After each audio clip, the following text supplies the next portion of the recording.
All right, what's going on, everybody? Welcome to Thoughts of the Week podcast. Yes, indeed. I've been holding out on this one, this particular topic or this title for a little bit. Been holding out on this one. And we're going to get into it, man. It might be one of them long ones or it might be a part two. I don't know yet because I got quite a bit of information to drop. And yeah, so we're going to get into it, man. As always, you're rocking with the best Thoughts of the Week podcast. Let's go. You're rocking with the best Thoughts of the Week podcast.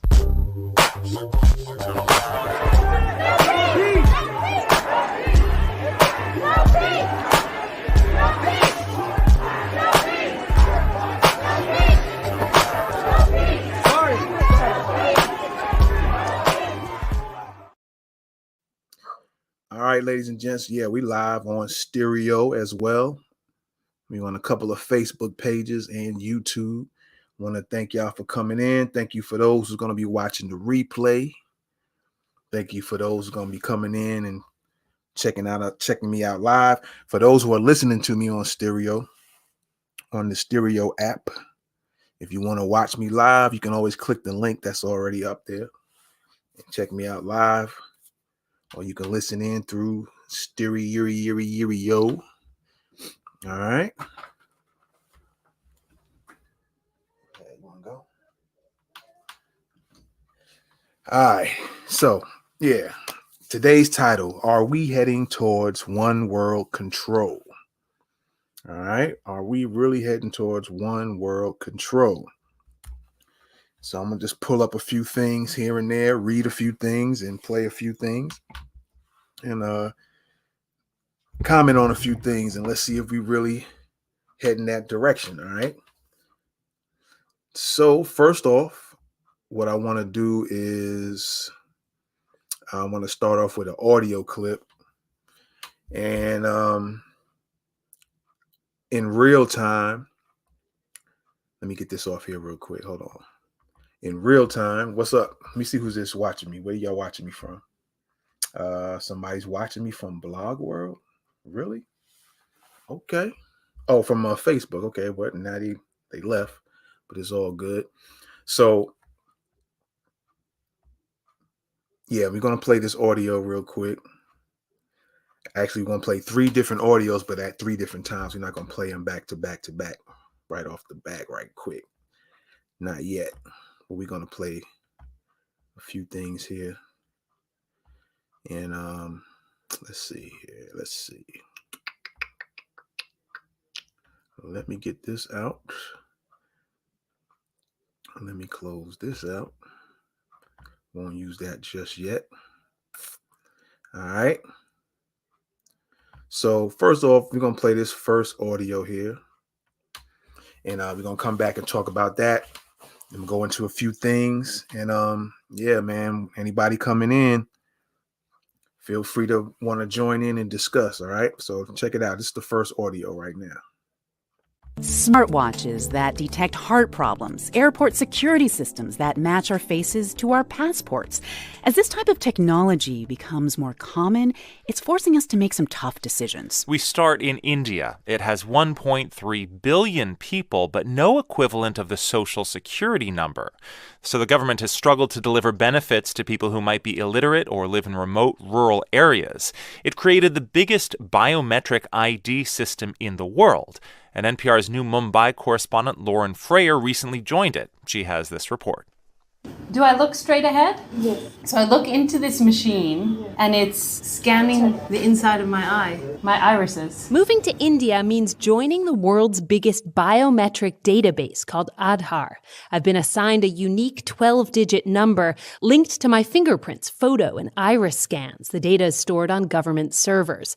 Aadhaar, which means foundation in Hindi, started 8 years ago with a big patriotic PR campaign. लीजिए माता जी, आपकी pension धन्यवाद। घर की खुशियां कभी दूर नहीं This जाएंगी। commercial shows elderly people smiling as Aadhaar helps them collect state pensions. The system is voluntary, but in just 8 years, the government has managed to enroll more than 1.2 billion people, the vast majority of the country, even those hardest to reach. Downtown Mumbai is packed with soaring glass skyscrapers, headquarters from some of India's biggest banks. But just across the street, there are 25 street children who sleep in a circle under a highway underpass. My name is Manisha. I'm 17 years old. Manisha Kamble grew up on the street. She has no address, no birth certificate. She was basically invisible to the state until the charity Save the Children helped her enroll in Aadhaar. अभी तो India में आधार card सिवा कुछ भी In नहीं. India, you're nothing without Aadhaar, Manisha says. She's proud to be counted, to become official. She's used Aadhaar to enroll in school. She studies at night under street lamps and got the highest marks in her class last spring. Documents अभी मैं Aadhaar can be used to verify your identity when you do anything with the government. Get married, pay taxes, or draw welfare. And also when you open a bank account, sign up for a cell phone contract, or set up an e-wallet online. The system is designed to cut fraud. It's hard to counterfeit your irises. But it requires electricity to scan people's biometrics and internet to check them against government databases. In downtown Mumbai, you might have those. In poorer places, you often don't. Ashok Kumar scoops and measures out rice rations in rural Jharkhand, one of India's poorest states. More than half of Indians are eligible for free or subsidized food. The government says Aadhaar has helped purge hundreds of thousands of fake names from ration lists and from voter rolls. People line up outside Mr. Kumar's tiny stucco shop. He scans their fingerprints with something that looks like a credit card machine. It runs on batteries and a cell phone signal. No, internet, sir. Internet. But he says the network is shaky. He walks across the street, lifting his machine up overhead until he finally gets a signal. He sets up shop instead on the steps of a Hindu temple. So you're putting in the Aadhaar number. And now this lady will put her finger on the scanner. It checks her Aadhaar number against her fingerprints in a government database and prints out a receipt for her ration, a bag of rice. The next customer, Karu Bhuiya, is not as lucky.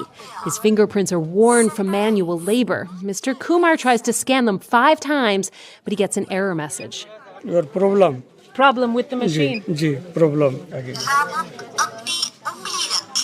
Most machines in rural India only scan fingerprints, not irises. So you probably get an idea, at least a good idea of what's going on. Hopefully you guys on stereo actually heard that. I think it was loud enough. So let's talk about that real quick. Here we have India, and they're using this eye scan machine. I don't know what year this was in. So my apologies on that. But they've been using this eye scan machine. And this eye scan machine, this is in India. I think it's called the Aadhaar. And they said about 1.2 billion people were enrolled in this program. All right. I took a little bit note. See, sometimes what I do when I go on live, sometimes I'll do research beforehand, but sometimes I go ahead of time, and I would go ahead and do everything in real time. So you actually hearing me listening to everything in real time, and then making comments on it. So real quick, let's see what message we got before we continue on. We got a message coming in on stereo.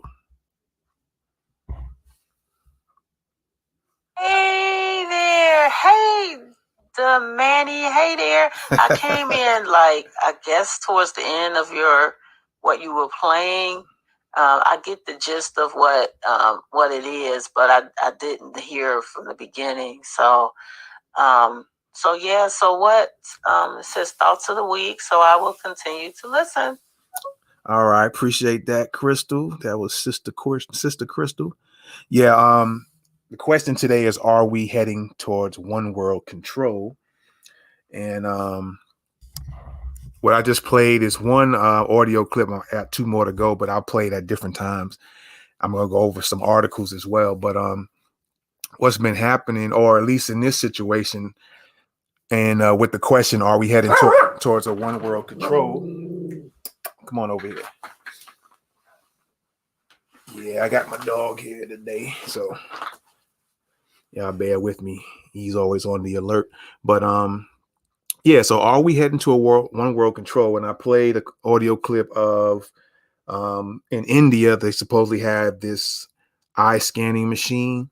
And this eye scanning machine, they had supposedly, according to the clip, they have 1.2 billion Indians from India enrolled in this program where they use this eye scanning machine. And with this machine, they said that you can use it to verify marriages, verify banking. And then right before I turned it off, it sounded like people were buying things and they were using the machine to scan the people. I guess, I don't know if it's, as they say, it's from the eyes. You scan their eyes. I don't know how that works out and how they can tell from one person to the next who's who.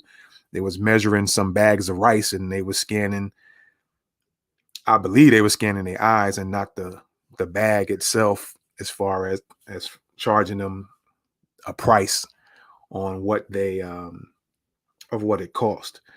So yeah, so I'm just giving out my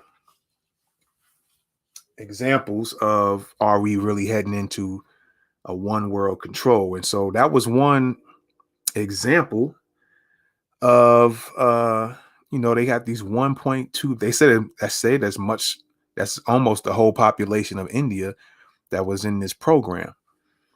And I noticed when people want to start trying to do things, they do different tests and just kind of gauge where the people's heads are at, see if they approve or they disapprove, or they just going to go along with it or what. And somehow in India, they got most of the population to get on board with these scanning machines. Now, I don't know what year this clip was from.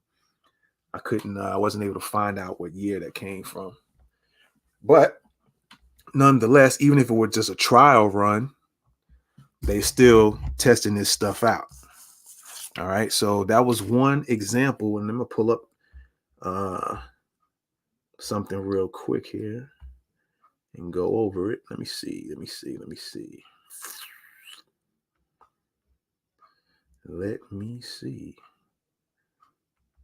if this is it. No, that's not it. I'll be reading a few articles here as well. I wanted to start off with the article regarding the if I have it here, the RFID chip. And if not, I thought I had it in here, but we'll continue on with something else if not. Let me see. I think I got it right here. Let me just make sure. There we go. Okay, cool. All right. So what are the this says RFID tags. Let me see if I can find the chip. Matter of fact, I think I could pull these all up if I'm not mistaken here. Let me see if this is it. Yeah, there we go. So what is RFID and how does it work? All right. RFID is an acronym for radio frequency identification and refers to a technology whereby digital data encoded in RFID tags or smart labels are captured by a reader via radio waves. So what I'm looking at is a picture of some type of scanner. And then in the audio, they were talking about how the scanners were similar to credit card machines that they used. I guess they used that to scan their eyes. So let me continue on here real quick. The RFID is similar to barcoding in that data from a tag or label are captured by a device that stores the data in a database. RFID, however, has several advantages over systems that use barcode asset tracking software. All right. The most notable is the RFID tag data can be used outside the line of sight, whereas barcodes must be aligned with an optical scanner. If you are considering implementing an RFID solution, take the next step and contact the RFID experts, American Barcode, I guess that's. So how does it work? The RFID belongs to a group of technologies referred to as automatic identification and data capture.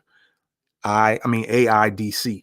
The AIDC methods automatically identify objects, collect data about them, and enter those data directly into computer systems with little or no human intervention. RFID methods utilize radio waves to accomplish this. At a simple level, RFID systems consist of three components and an RFID tag and a smart label, and RFID reader and an antenna. So let me see here. RFID tags contain an integrated circuit and an antenna, which are used to transmit data to the RFID reader, which is also called the interrogator. The reader then converts the radio waves to a more usable form of data. Information collected from the tags is then transferred through a communications interface to a host computer system, where the data can be stored in a database and analyzed at a later time. So I guess that's their brief description of how that actually works. All right. Just to kind of give you a base of what that is and how it works. And let me see. So they talked about the tags. And so what are the RFID tags and how are they used, right? So while most RFID tags are used for merchandise or to track, so this is key, to track packages, they can also be used to help track pets or patients in hospitals. Now they say that, but you can also, if they can track pets and patients in hospitals, they can track everybody else too. So RFID tags are a type of tracking system that uses radio frequency search, identify, track, and communicate with items and people. Essentially, RFID tags are smart labels that can store a range of information from serial numbers to a short description and even pages of data. Some RFID tags include cryptographic security features for a high level of verification and authentication. RFID tags are usually identified by their radio frequencies, low frequencies, high frequencies, and ultra high frequencies. So I'm just going to give you a brief on that. Okay. So again, I'm going to, from time to time, repeat the question: are we heading towards one world control, right? And so far we talked about the eye scanning machine in India. They were using that. It's called the Aadhaar, and supposedly 1.2 billion people in India have enrolled or been enrolled in the program. They can use that information or use that machine to verify marriages, to verify banking, to purchase things with it.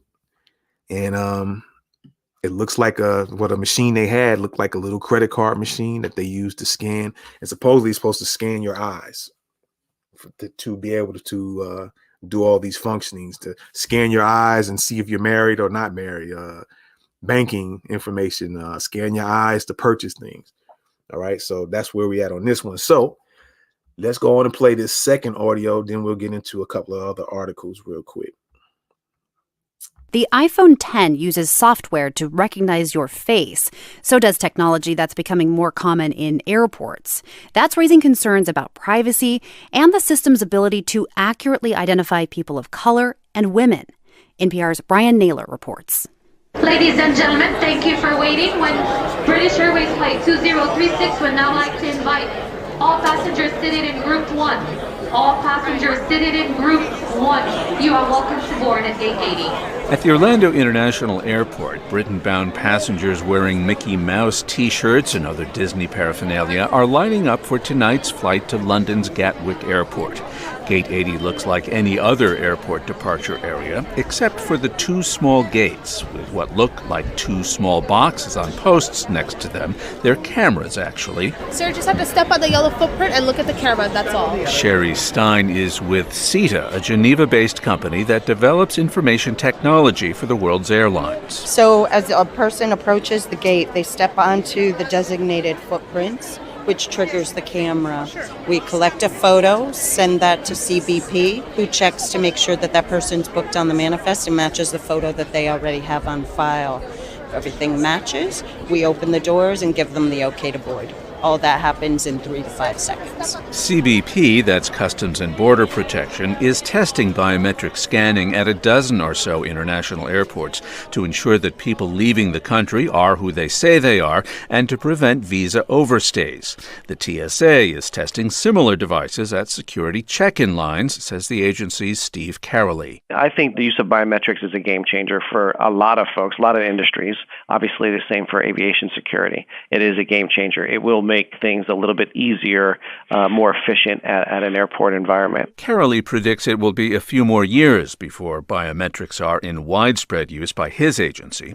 Critics like Harrison Rudolph of the Center on Privacy and Technology at Georgetown University Law School say the technology now isn't ready for prime time. This program is riddled with legal and technical problems. Among those problems, Rudolph says, is bias. DHS doesn't seem to know whether its system will falsely reject folks at higher rates because of their race or gender. That's a serious problem. According to a report by the CAPA Center for Aviation, face recognition software is not that good at identifying ethnic minorities. Another problem is people wearing glasses or headscarves. Rudolph says about 4% of travelers are wrongly rejected by the system. Another concern he says privacy protections are non-existent. DHS hasn't issued a single rule under this program to protect Americans' privacy. So what DHS decides to do with this information tomorrow, I'm not sure. And without rules, there may be few protections for Americans' privacy. Customs and Border Protection, part of DHS, the Department of Homeland Security, says it deletes the photos taken at airport gates within 14 days. Sean Farrell, Director of Strategy and Innovation at CETA, says travelers seem to be comfortable with the new technology. We haven't seen that privacy has been a major concern for passengers. They seem to actually embrace this technology and are willing to, provide a biometric in order to get the benefit of an improved boarding process. And many travelers in Orlando we spoke with said they were happy with the process. But at least one, Arthur Quelch of Southampton, was not all that impressed. Didn't think it made a lot of difference, really. Seems to have slowed things down, if anything. But we'll see how it goes. I expect they'll improve it. Of course, Mr. Quelch was near the end of the queue of some 280 passengers boarding the BA flight. Comfortable or not, travelers should get used to the technology. President Trump signed an executive action last year urging the government to speed up the airport use of biometric devices, and CBP hopes to have face scanners installed at all the nation's airports in 4 years. Brian Naylor, NPR News, Washington. All right, so they mentioned Trump, so that was during his presidential run, where I guess they were testing these things out. And I think the company's name was Seva, and it looks like they was testing this out from what I was just hearing in Orlando. All right. So it's almost like they're trying to casually program people in to get used to this technology and kind of set it up to where it's just comfortable for you to just walk through and another part of normal day process without seeming too intrusive. And so you have that, and then you have the eye scanning machine. And I guess this is similar because they let me see. It says the steps you can step on some type of footprint. They tell you where to stand at. And I don't know. I haven't been flying in a while, so I don't know if they had these at other airports at all. And we're testing this out during the Trump administration, at least. And you're supposed to step on some footprints, and then it sets a camera off, and then the information, the camera takes the photo, and then it sends that information in to some area database or whatever for verification, and then it verifies, yeah, this is the person that's supposed to be on the flight, so on and so forth. And that kind of gives them the okay that, yeah, let this person on. That seems a little bit concerning right there. And then the fact that they mentioned that they still were having flaws with the machine, because if you wore glasses or some type of headscarf, it would cause some problems in identification. All right. And then another thing I noted was that they supposedly delete the photos that they take within 14 days. And we don't know that to be true or not. You know, like I said, they mentioned Orlando, so apparently it was used in the Orlando airport. So there's another example of, you know, is this a way for them to come in and, like I said, ease their way in and bring everybody under a one world control, know where you're doing, know where you're going, know what you're buying, know if you get married, know what's going on with your banking information. And I mentioned in the description of my of the video, because I'm also live here on Facebook and YouTube as well. And I mentioned in the description how Biden, I guess, signed something to where Venmo, PayPal, and Cash App now have to report anybody's earnings that are at least $600 and above. Then I read something else mentioning that it was like if you made $10,000 or something with the amount of $10,000. So I have to look into that a little bit more. Like I said, I caught a few articles, one mentioning 600 and above, and another one mentioned something about 10,000. I don't know if that has something to do with businesses that make over that, then they want that reported, or if that's across the board with anybody. All right. So again, I say, are we heading towards a one world control with all of these systems being tested and put into play? And like I said, Biden put in that bill or whatever he signed, I forget what it was, but regarding Venmo, PayPal, and Cash App. But I also seen a video a while back, or maybe it was an article mentioning Stripe was not affected. So I don't know what's up with that. You know, they mentioned PayPal, Cash App, and Venmo, but Stripe wasn't mentioned in that at all. So that's something to look into further. And let me see here. Let me see what we got here. So we got all these little things put into play. And, you know, like I said, it's just kind of being casually done and made to blend into what your everyday activities are. And then if they decide to, like, you know, pass a law about this stuff, you know, some people are going to get upset, but a lot of people probably won't, because they have already been kind of casually getting you comfortable with the systems and all of that. And that's just like, this is one of the things they do, and one of the ways they try to get you to go with a certain law or something to that effect. You know, they kind of casually bring you in. Sometimes they'll in your face do something and just see what the response is going to be from the citizens. And if they see that a lot of citizens are complaining, or there's a lot of news stories on it, then they'll kind of fall back a little bit and maybe go back to the drawing board and figure out some other ways they can kind of ease stuff in on us, right? So I got another article. This might coincide with the audio that you just heard, where it's talking about the facial scanning now arriving in U.S. airports. And again, anybody who's listened to this on stereo, or you watching this on the social media platforms, for those who are stereo, you can click the link, and maybe in the comments under the video, if you know about any other airports they were doing this in, feel free to go ahead and come over to the video and comment.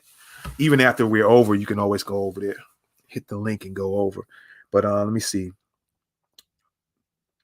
It says, it ain't me, babe. Researchers find flaws, in police facial recognition technology. And that's another thing too.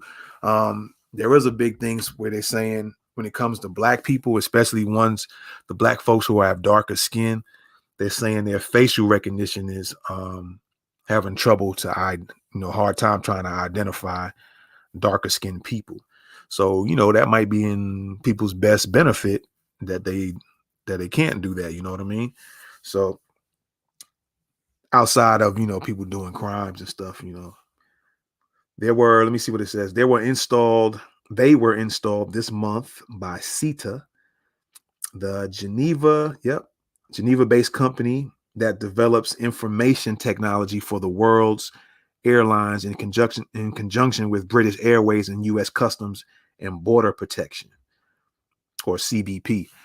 Sherry Stein, a senior manager at CETA, says the cameras are triggered when passengers step on to the designated footprints.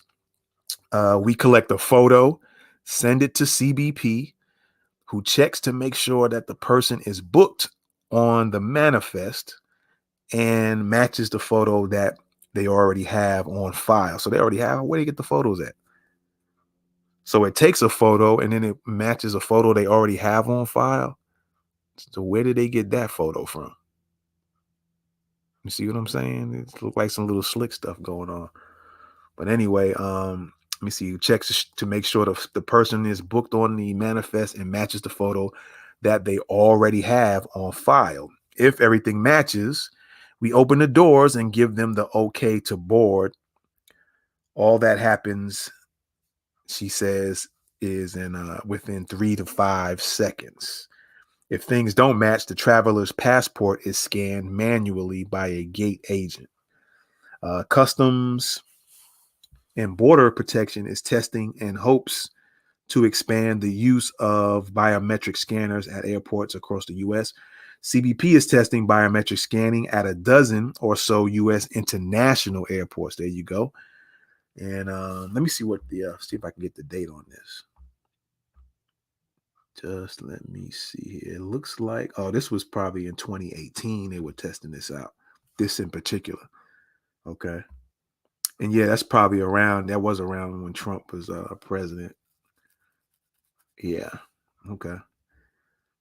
So they were testing these things out. Now, whether they are still in play or not, I don't know if they still have these things in play. So let me see here. Critics like Harrison Rudolph of the Center on Privacy and Technology at Georgetown University Law School say the technology now isn't ready for prime time. You heard this same thing in the audio. Rudolph, co-author of a report released by the center in December, considers the system, quote, riddled with legal and technical problems. All right, so this article kind of coincides with the audio that you guys just heard, so I'm not going to read too much of that and give enough time to get into these other articles here. All right, so let me do this real quick. Let me pull up another article before we get into the last audio. Let me look at a few articles here that I think you guys will be interested in for sure. Let me see, that's not the one I want. Let's see, this is the Indian one. I think we talked about that, or at least heard the audio of it. Let me make sure here. The India's biometric ID system has led to starvation for some poor, advocates say. All right, let me see. Ashok Kumar works at a food ration distribution shop in let me see that, Jharkhand. He uses a small machine to scan people's fingerprints and check them against the Aadhaar ID numbers. Okay. He scans their fingerprints. Okay. Kumar works at a food ration distribution. India has 1.3 people. I think I said 1.2, and no equivalent of the Social Security number. About 4 in 10 births go unregistered. Less than 2% of the population pays income tax. Before I go on, that reminds me also, they use these different excuses to justify them putting in these things in play. Like when the 9/11 situation occurred, they use that as justification to put certain security measures in place, even though after that happened, there wasn't really no real signs of any dangers after that for some time, but they'll use these things like for safety. It's for safety purposes and this and that, and at the same time it invades your privacy too. So that's what when I was reading this here, it seems like that's what came to my mind was that they was using, they're using different things to come up with a justification to have these machines without telling you the real intent that's going on, right? So let me see. To try to address these issues, the Indian government rolled out the biggest biometric ID system in the world. It's voluntary. Yeah, voluntary for now. But in just 8 years, India has managed to collect fingerprints, photos, and iris scans of more than 1.2 billion people. Okay. The government says the system called Aadhaar, which also means foundation in Hindi, has helped to distribute welfare to countries neediest, streamline the civil service, purge hundreds of thousands of names from voter rolls, allow for people to move between states without losing benefits. See, all of this in the name of security, right? And they saying all these things as if like, hey, we're taking care of the welfare, the country's neediest, and we're going to streamline civil service. We're going to purge hundreds of names and voter rolls. Don't y'all think that's nice and that's cool? You know what I mean? So that's how they phase that stuff in on folks. And let me see, collecting biometrics. Here's how Aadhaar works. An applicant goes to an Indian post office or ID enrollment center and shows proof of address and identity. In cases where people don't have a fixed address or any ID, another Indian can legally vouch for the person, right? And an Aadhaar worker scans applicants' irises in your eyes, takes their fingerprints and photos, and assigns them a unique 12-digit number. So they already get you put in the system. All right. The biometric data are stored on government servers. Several weeks later, an ID card arrives in the mail. All right. Let me see here. The rollout was accompanied by a big patriotic PR campaign. So you had to go through all of that, the PR campaign and TV ads and all that to get them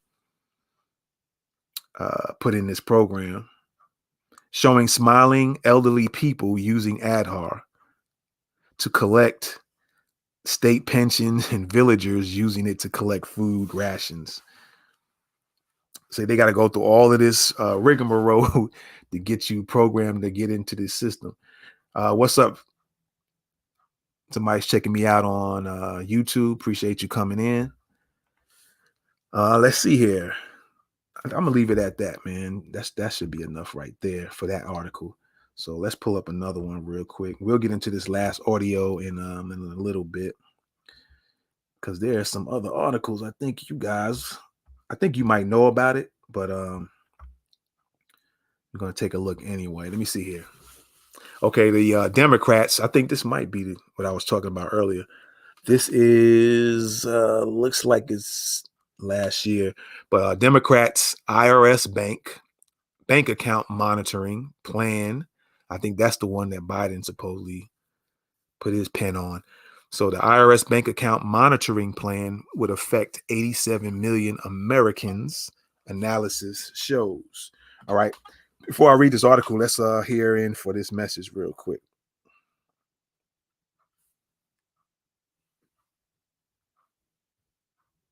Hey there, the Manny. Hey. Okay, so I clicked on your link and I went over there. I had to sign in. I had to go find my stuff because I hadn't signed in into YouTube in a while. So I signed in and I hit like. I wasn't able to comment under your video because you're currently live now. So there's no place to comment under your video. But I am there. I'm there under Let's Talk Classic Hip Hop. So if you see a notification that Let's Talk Classic Hip Hop, subscribe to you. That is me. So I'm going to continue to listen. All right. I appreciate that, Crystal. Thank you very much. All right. All right. So let's get into this article real quick. The IRS bank reporting plan will likely be omitted from the final BBB. All right. Cornerstone Macro, head of U.S. policy research, Lapereire, I think it's pronounced, discusses the IRS bank account controversy, reconciliation, bill price tax increases, and climate change proposals. Tens of millions. Let me get this out the way real quick here. There you go. Tens of millions of Americans could see their bank account information swept and reported to the Internal Revenue Service under a deeply controversial proposal from Democrats. Let me see here. I just lost my spot there. From Democrats, according to a new analysis. Democrats crafted a plan earlier this year to require banks and other financial institutions to disclose. That's what I was talking about, the 10,000 I was talking about earlier. So I'll read that again. Democrats crafted a plan earlier this year to require banks and other financial institutions to disclose accounts with $10,000 of annual deposits or outflows to the IRS, a move intended to help the agency crack down on wealthy tax cheats. That's what they say, right? All right. Recipients of federal benefits like unemployment and Social Security would be exempt from the policy under the latest iteration of the proposal, which would also exclude any income received through a paycheck in which federal taxes are automatically deducted. U.S. President Joe Biden speaks on the economy in the Eisenhower Executive Office building in Washington, D.C. That was on Tuesday, November the 23rd of 2021. The Joint Committee on Taxation estimated that some 87 million Americans who earn less than $400,000 in adjusted gross income would see their account information reported to the IRS. That represents a little more than half, about 59% of the 148 million taxpayers in the U.S. earning less than $400,000. Let me see. Manchin says controversial bank reporting plan likely out of final spending bill. So let me see if there's anything else added to this real quick. All right. So that's just something to get a heads up on and to get familiarized with it. Like I said, again, the question is, are we heading towards one world control? So they're putting all these things into place, putting these plans into place so they can watch what you're doing at all times, see what your banking is like, what kind of monies you're making, and what you're buying for your food. But I also say this because I had a talk with people a few years ago, and to be honest with you, this has really been going into place, put into place real slowly for years. Because when you started using your, if you all remember, at some point when you started using your debit cards, when you go shopping, you remember when the people used to ask for your information? I mean, they still do now a little bit. Because I remember going to a store. What store did I go to yesterday? And they asked did I have my number in the system. But remember when this all started and it kind of made you wonder, like, why they want to know your phone number and your zip code? But they was doing this some years back when you started using your cards and stuff like that. They would say, hey, what's the zip code? And you just give them, sometimes you didn't pay attention and just gave it to them real quick and they typed it in and then you can use your card. So it seems like these things are being planned years in advance and they just know how to roll it out to people real slow and see what they're up to. I mean, see if they resist what's going on. And if they do, if enough people do, they'll probably look at it like, yeah, you know what? We're going to get some type of revolt, if you will, if we continue to keep trying to push this. So they kind of back out of it and they try to figure out other ways to roll stuff in and make it feel comfortable to the people, right? So let me pull up another article here. Let me see. Let me see if this is the one. Okay, this might be one of them. Let me try another one real quick. Let's get them all pulled up very quick here. Let me see what this one is. Okay, that's the second one. We're going to these articles here, and then I'll play this last audio after that. And we'll get into that. Let me see here. We got that one, got that one. This one is in regards to Elon Musk, and I'm sure you guys heard of it, heard about it, heard the things that were going on with it. Let me just make sure I picked the right one first. Let me see. Okay, that's that one. And that's that one. And Musk brain chip will be ready for human. Okay. Let me see. All right, so you guys know about the Neuralink, the brain chips that Elon Musk wants to have everybody embed in their brains. And it makes you wonder, like, the impression of him is like he's independent with all his things that he's doing. But I wonder how much is he working with government or other entities to get certain things in play. And he's doing certain things that they're giving him money for. And so for him having billions, that's probably because the government is giving him money to do certain things and bring certain technologies out. And in the grand scheme of things, it's probably for, again, some type of control, right? So this article here is the Elon Musk said Neuralink hopes to start implanting its brain chips in humans in 2022, later than he anticipated. So I guess he anticipated doing it 2021 or even 2020. Who knows, right? All right, so let's take a look at that real quick. He said that the first humans to receive the chips would be people with severe spinal cord injuries. So on the surface, that sounds cool and it sounds some type of honorable because it makes it look like, yeah, you're doing something for people to have some issues and things like that. And in this case, spinal cord injuries, right?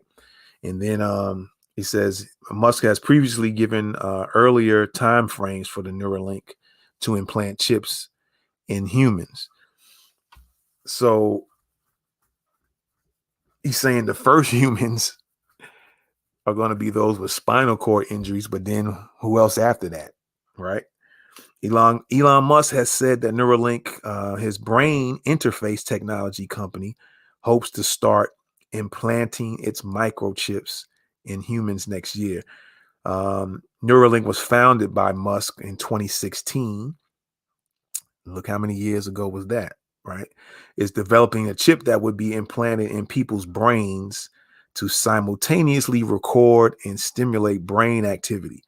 It's intended to have medical applications, so he says, or so they say, such as treating serious spinal cord injuries and neurological disorders. That might be his original intent, but when people start doing one thing, they start finding out or coming up with other ideas to try, use this for other purposes as well. And sometimes you can, just by mere discovering something, you go, oh, this does this too. Oh, okay, let's use it for that too and see how far we can go with it with this. So during a live stream interview at the Wall Street Journal's CEO Council Summit on Monday, Musk was asked what Neuralink planned to do in 2022. He said that Neuralink's working well in monkeys. So they tried them and he tried them in monkeys. And we're actually doing just a lot of testing and just confirming that it's very safe and reliable. Okay. Let me get this message. Well, let me finish the sentence and I'll get this message here. And Neuralink device can be removed safely. So he's claiming that you can put it in the brain and then you can remove it safely out the brain, is what he's saying. He added, we hope to have this in our first humans, which will be people that have severe spinal cord injuries like tetraplegics and quadriplegics next year, pending FDA approval. Musk said the Neuralink standards for implanting the device are substantially higher than what the FDA requires.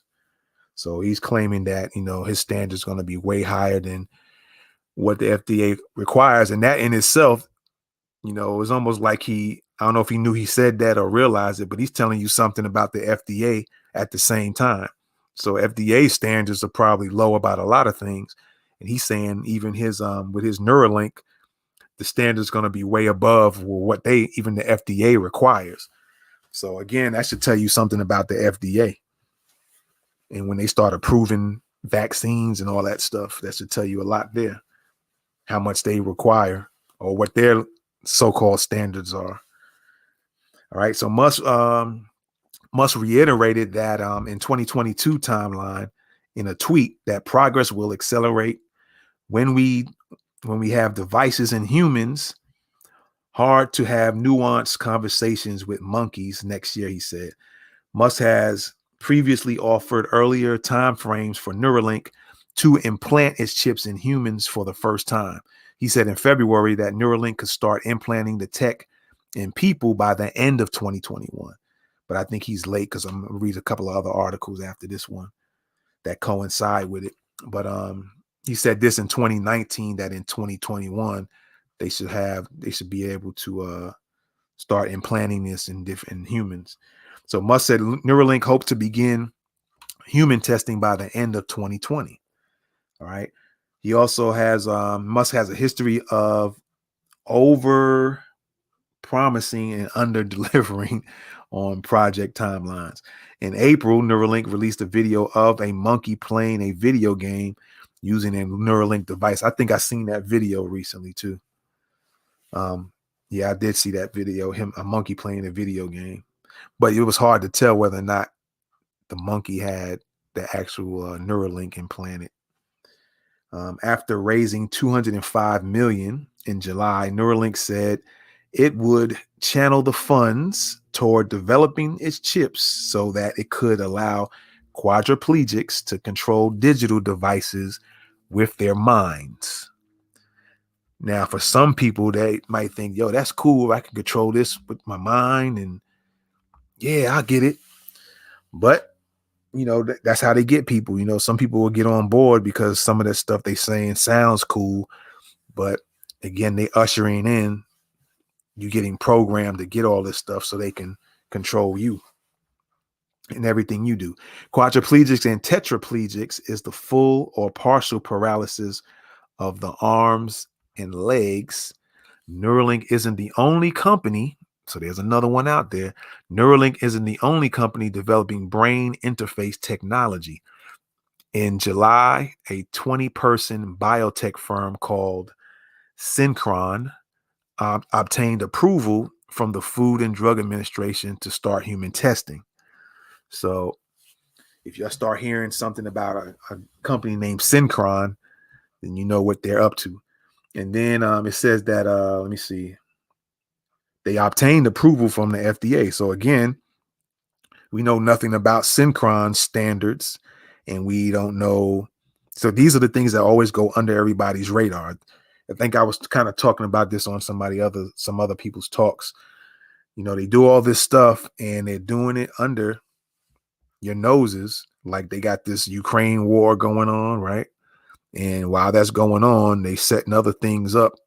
So when they decide, hey, let's stop this war nonsense, and then kind of ease things, and then next thing you know, they come up with some laws and that you're wondering where that come from.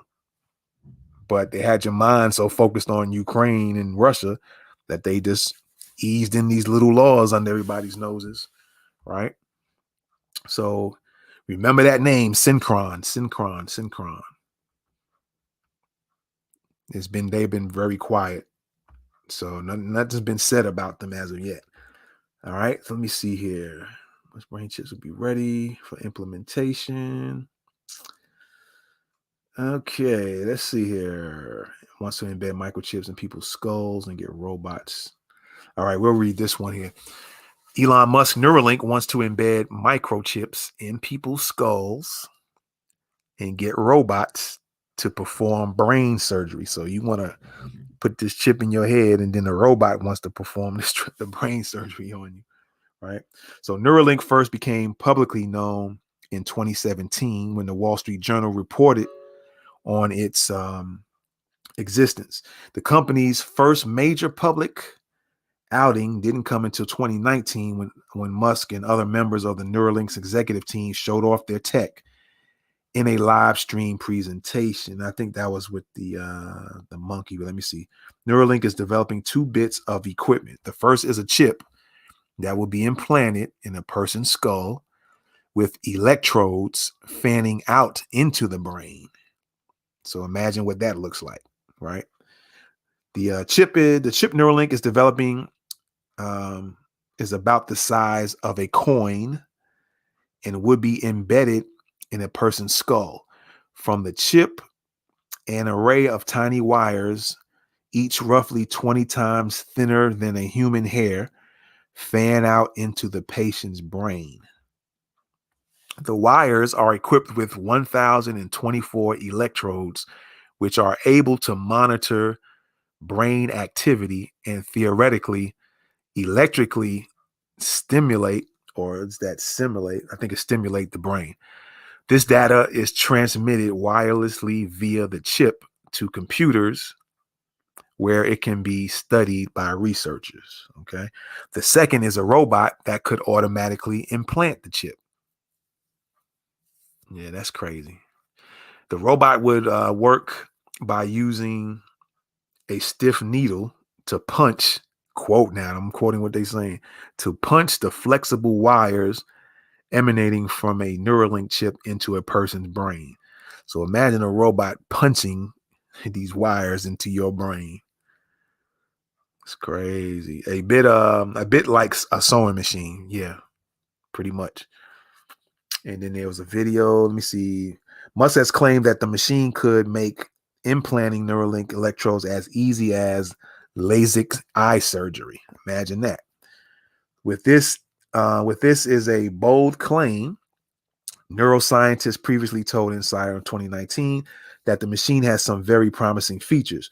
Professor Andrew Hires highlighted a feature which would automatically adjust the needle to compensate for the movement of a patient's brain as the brain moves during surgery, along with a person's breathing and heartbeat. The robot, as it currently stands, is 8 feet tall. And while Neuralink is developing its underlying technology, its design was crafted by Woke Studios. Imagine a company called Woke Studios. In 2020, Neuralink showed off one of its chips embedded in a pig named Gertrude. Imagine that.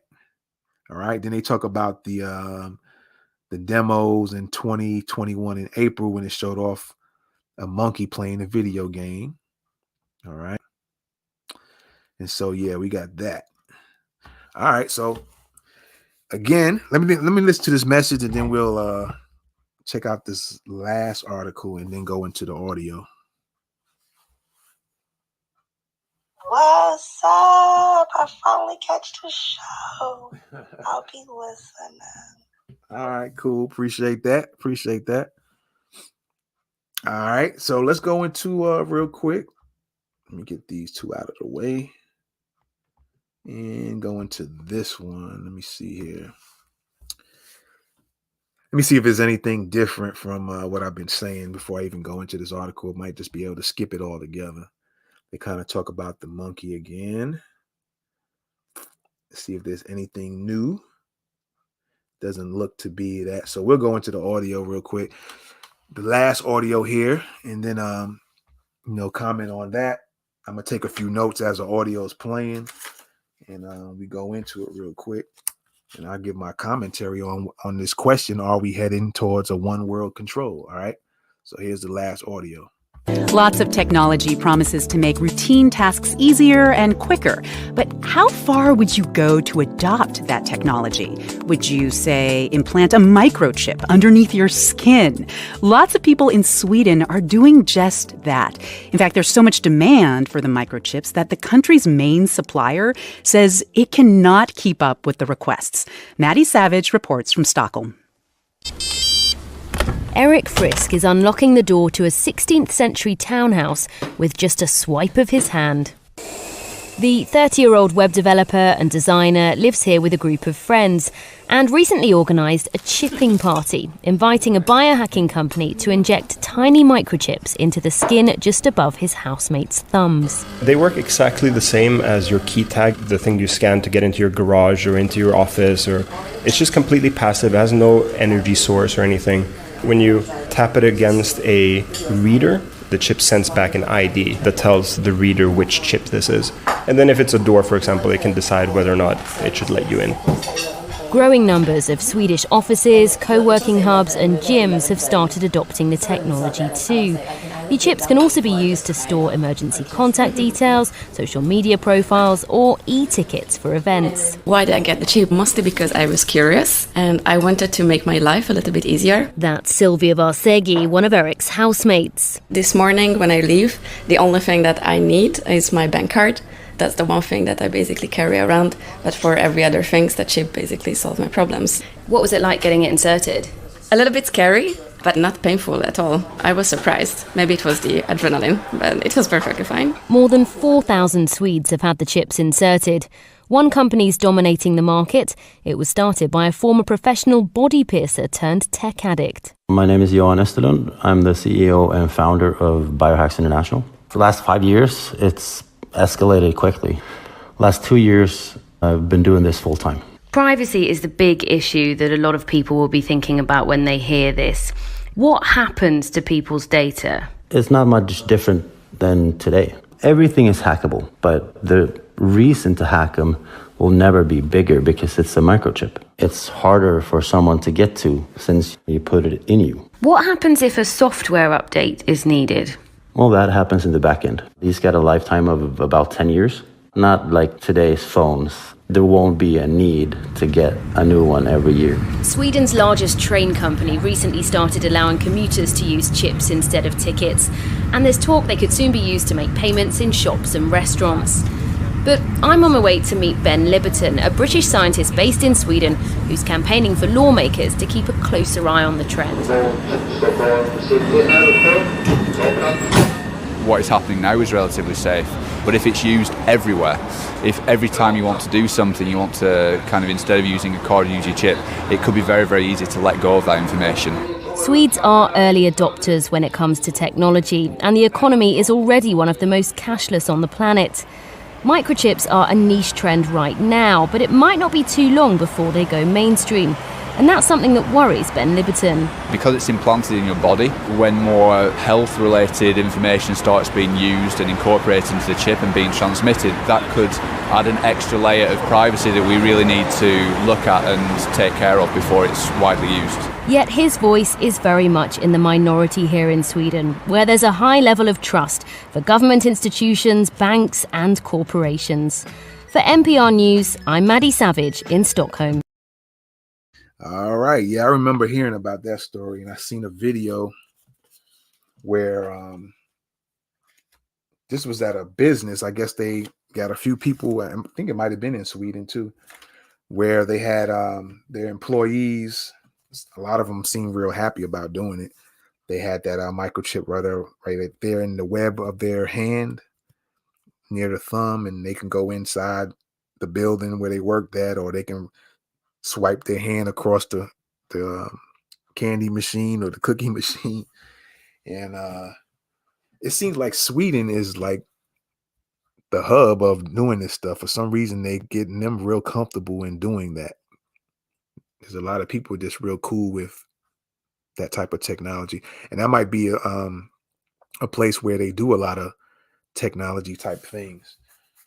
All right. So there you have it on that. Again, these are things they're trying to roll out and they're trying to gauge people's minds as to if people are cool with it or not, and where they roll with doing this. And my response to the whole thing of are we heading towards a one world control?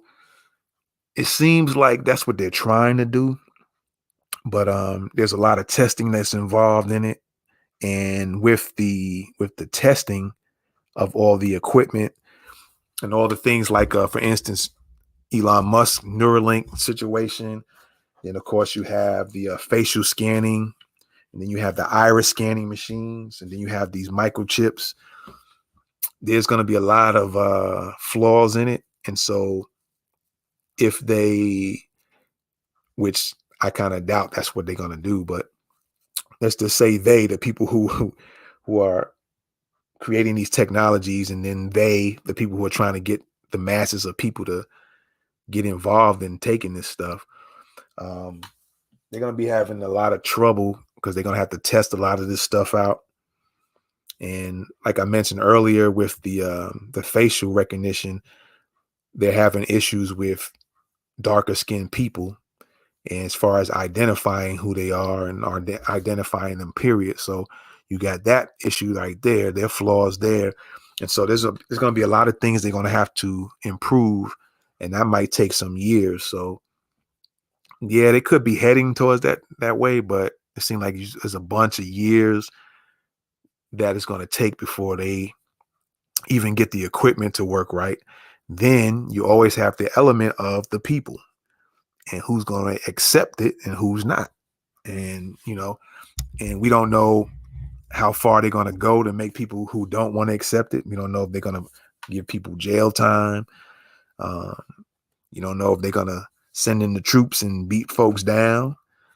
And certain countries go for stuff like that. As far as the citizens, they are more, some citizens are more docile than others in regards to that. And in different countries anyway. And I just don't think here in the US, a lot of people, there's going to, of course, anywhere, there's going to be people who's going to go for that. And there's going to be a lot of pushback from people as well. So with all of that in play, with all that taking place, the equipment working like it's supposed to, and we don't know if this Neuralink situation, if they're going to, continue doing more testing in humans. And I haven't heard if they, I couldn't remember if they said they tried it on humans already. I know they said the animals they did. And once they do that, we don't know when the first one is going to be the real successful one, and who they actually implanted that Neuralink into, that brain chip. So it's a lot of time you have to, I guess, fight against it for those who want to go against that stuff. And then you have the privacy advocates out there as well. So there's a lot of barricades, if you will, to making this actually come through. And so are we heading towards one world control? It looks like they're trying to head towards that, but will they get to that? We don't know for sure. And like I said, there's a lot of obstacles in the way, from the human element, from the equipment element, the privacy advocate people, and then just the citizens who just already, I could see a lot of people saying, man, they're not putting that in my brain. We're not going to have no robot doing a sewing machine move on my head and putting this stuff in there. So you got all that to contend with. So, so that's my take on it. If you guys got a take on it, feel free to comment real quick. And if not, man, I'm going to get out of here. All right. Let me see. Somebody's watching me on YouTube. Checking me out on YouTube real quick. Appreciate you, whoever that is coming in. Yeah, so we talked about, are we heading to that one world control? And I gave a few examples. There's some other people coming in now. We got somebody on my Facebook page on Blog World International on Facebook. Thank you for coming in and checking me out. We got a comment here. Let me hit the comment. It might be one of these crazy comments. Oh, okay. We always got a clown here. I'm gonna put the comments up anyway. No matter how crazy it is. I don't shun nobody's comments. You just exposing yourself. So Russia nuke America and destroy Mystery Babylon America. Okay. Sam, I am. Appreciate that. Appreciate that. I like when y'all make silly comments because you really expose yourself. So we'll put you out there if you want to be out there. But thanks for your comment anyway. All right. So yeah, that's it, man.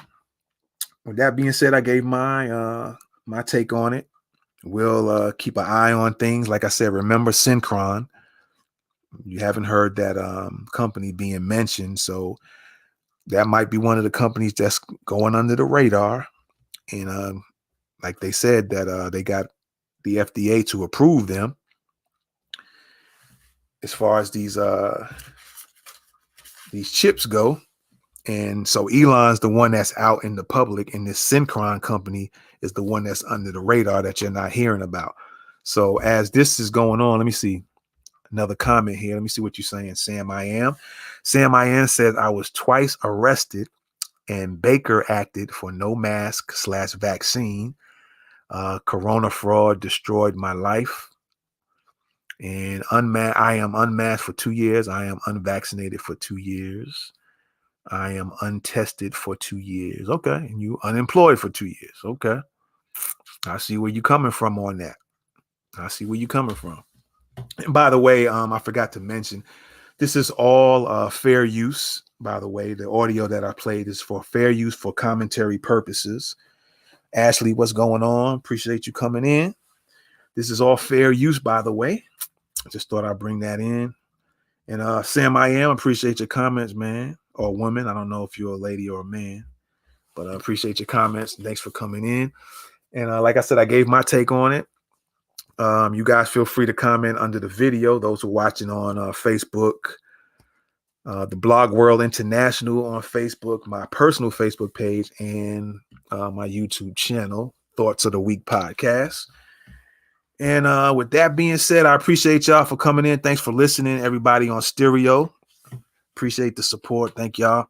And Sam I am, thank you for coming in on YouTube, my man, or my girl, whichever one you might be. My apologies. But thanks for your comments. And after these commercial breaks I'm going to put on here, we're going to get up out of here, all right? Once again, you're rocking with the best Thoughts of the Week podcast. Let's go. This episode has been brought to you by theproductstorecompany.com. Go to the website below to purchase this beat.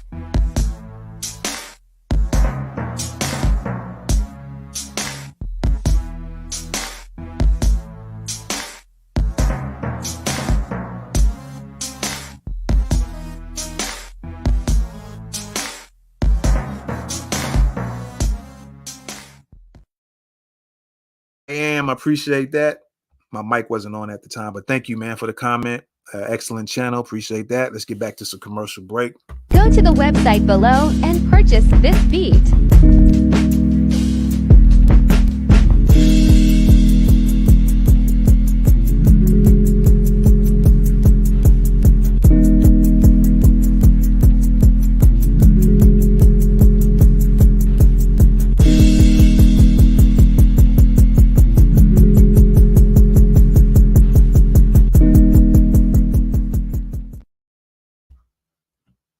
Go to the website below and purchase this beat.